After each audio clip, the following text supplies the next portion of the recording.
La Kabylie est une région située au nord de l'Algérie. Les montagnes qui surplombent la Méditerranée sont aussi belles les unes que les autres. Les villages, la terre qui y est fertile et la joie des êtres dansant à la moindre occasion fait d'elle une terre chaleureuse et accueillante où il fait bon vivre.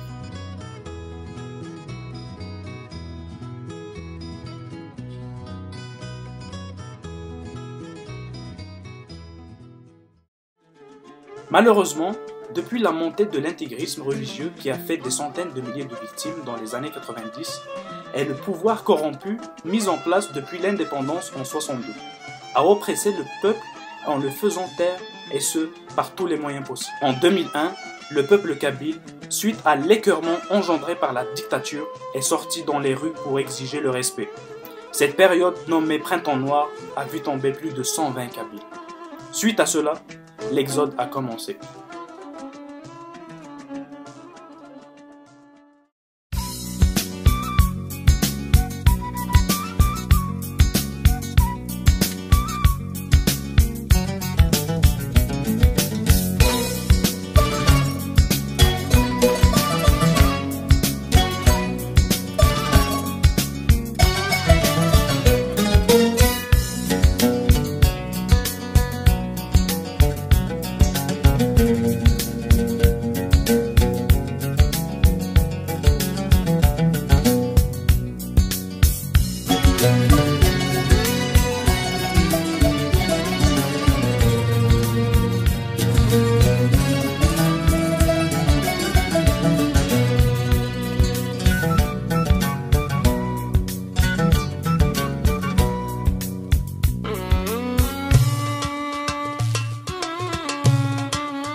Les immigrants algériens ont commencé à arriver au Québec il y a plus d'un demi-siècle.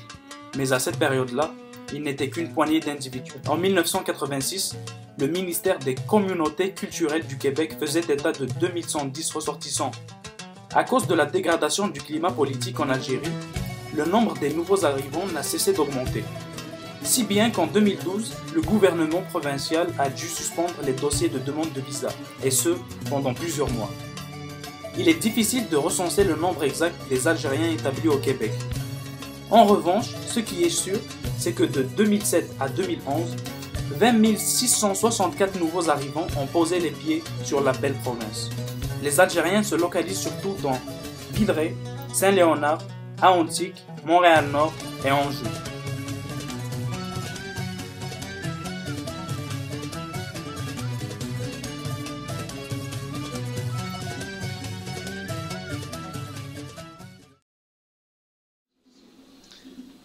Karim Akouche, j'ai 35 ans, je vis à Montréal depuis 5 ans.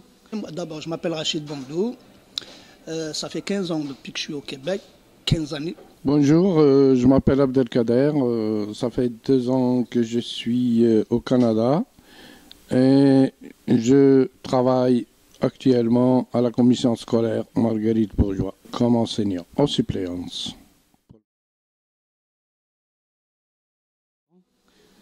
Je suis parti de Kabylie en 2002, suite aux événements du Printemps Noir. À vrai dire, j'ai pas fait le choix de venir ici, c'était juste un accident. Je suis venu rendre visite à des amis et j'ai trouvé le Québec chaleureux, un Québec accueillant, donc j'ai fait mon choix de rester ici. Bon, c'est le seul choix que j'avais à cette époque-là. J'ai quitté l'Algérie dans les années 90. Pas la peine de parler de ce qu'on avait vécu, une guerre civile. Donc j'ai fui l'Algérie comme tout le monde à cette époque-là. Bon, en 97, j'ai quitté l'Algérie. Mais y aller où? C'est toujours la langue qui conditionne le choix de l'immigrant. Donc de la terre d'accueil, c'est le Québec. Le sujet, l'économie, enfin il y a un bazar économique en Algérie, donc il n'y a pas d'économie, il n'y a pas de politique, ni à court terme, ni à long terme, ni à moyen terme. Donc c'est un bazar, c'est de l'anarchie. L'économie de nos pays, ils s'imprègnent justement de cette économie libérale que, tant bien que mal, certains régimes essayent donc d'adopter, mais qui n'y arrivent pas. Là, à vrai dire, c'est un choc climatique, c'est quand on parle d'hiver. Ouais. Des chocs culturels, moi, à vrai dire, j'ai commencé à apprendre la langue française très jeune. Il y a la citation de Sioran qui dit « On n'habite pas un pays, on habite une langue ». Quelque part, j'ai habité le Québec avant même de venir ici. Je suis arrivé en 97 en pleine tempête de neige et puis en pleine tempête de verglas. Comme dirait Boukhar Diouf, ça a été un choc thermique. C'est pas un choc culturel du tout, parce que j'ai voyagé dans ma jeunesse, puis etc. Moi, c'est ce que j'ai cherché. J'ai cherché un pays francophone pour vivre dans une démocratie, contribuer à l'essor de la démocratie, de la société qui allait m'ouvrir ses bras, c'est la société québécoise. Non, choc culturel, j'ai pas du tout ressenti ça. C'est vrai, l'hiver, oui, est très lent. L'hiver, d'ailleurs, ce que je n'aime pas au Québec, c'est l'hiver lent. Mais à mon avis, on peut contrebalancer ça par d'autres choses, par la chaleur des Québécois, par également la culture très, très riche. Je me sens pas, à vrai dire, dépaysé depuis mon arrivée ici. Quelque part, en même temps, il y a un destin commun, quelque part, entre les Québécois et les Kabyles. J'avais pas de choc à proprement parler, parce que, comme j'ai dit, je suis de nature tolérante. Je tolère, j'accepte. Parfois, il y a des choses qui m'intriguent. Je ne les rejette pas. Je les mets en valeur. J'essaie de comprendre pourquoi. Le climat, certes, on était habitué à un climat rude, le soleil est bon marché. Mais ici, quand même, le premier temps, j'étais étonné que de voir du soleil au Québec. Mais à travers nos enfants, on vit cette belle expérience de l'immigration au Québec parce que mes enfants, ils sont bien adaptés, ils ont bien aimé, ainsi que ma femme, que je salue au passage. Aussi, elle trouve que c'est agréable. Et c'est le meilleur avenir que l'on puisse offrir à ses enfants.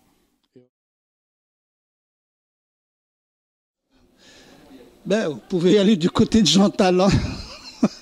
À Jean Talon, vous allez trouver des produits à saveur nord-africaine ou à saveur algérienne. Il y en a partout, bien sûr.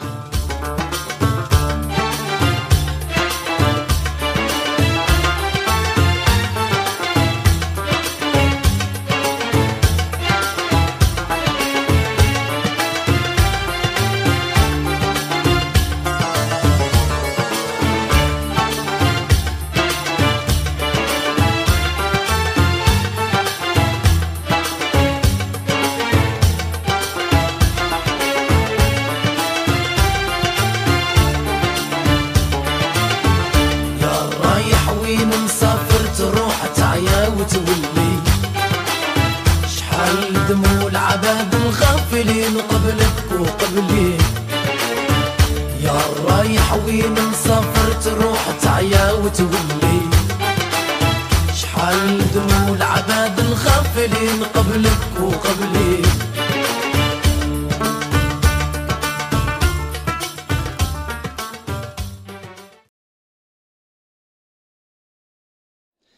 Alors, je me suis impliqué dans le mouvement souverainiste.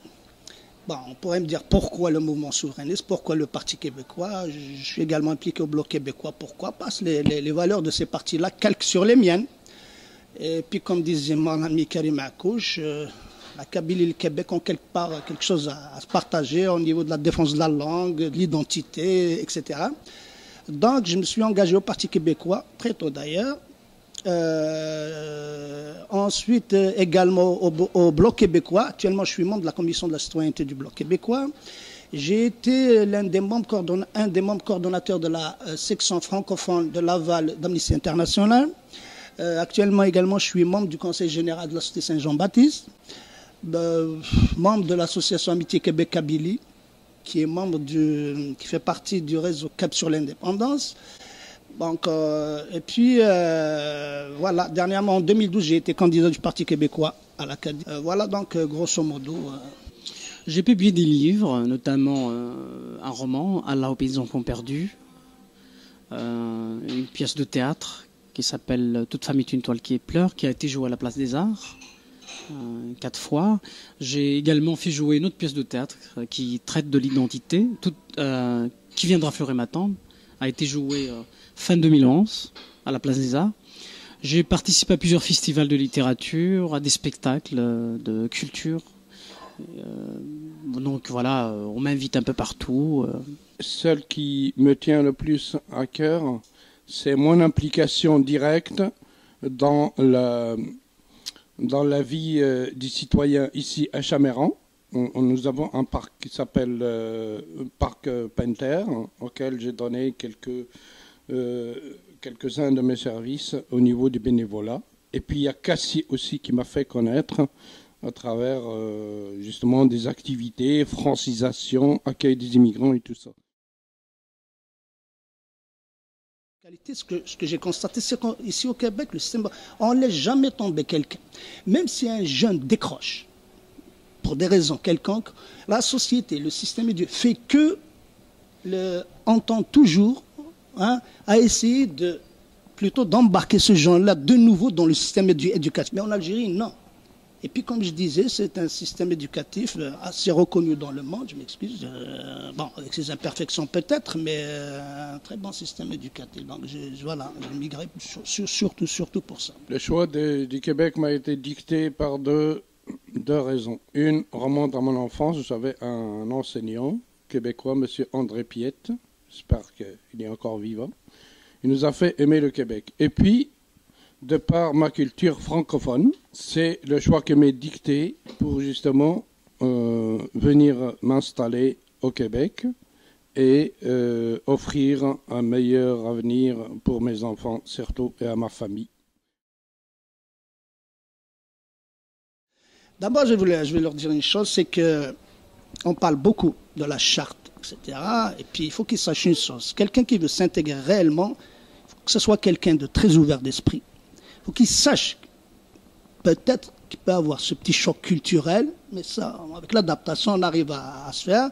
Donc, pour faire de sorte à ce que la vie soit agréable, il faut s'accepter, il faut être tolérant, il ne faut pas rejeter l'autre. Au contraire, il faut essayer de comprendre les spécificités de sa culture pour pouvoir justement s'en imprégner et pourquoi pas les adopter. On ne peut pas dire, et si je suis à Québec, je suis au Québec, je suis libre, et j'oublie les autres qui sont appelés à partager, à cohabiter même avec moi. Le Québec est un monde merveilleux et nous ne devons pas contribuer à sa dislocation. Ce serait malheureux. Je l'ai dit à l'Assemblée nationale, le peuple québécois est quelque part un exemple d'espoir pour nous, Kabyles, et le peuple kabyle est un exemple de courage. Donc il y a quand même un destin commun. Même si on n'a pas une histoire commune, on a un destin commun. On est, je dirais, parce que c'est des peuples minorisés, pour ne pas dire minoritaires, et en même temps, les Québécois subissent le rouleau compresseur de l'anglais. Nous subissons le rouleau compresseur de la langue arabe.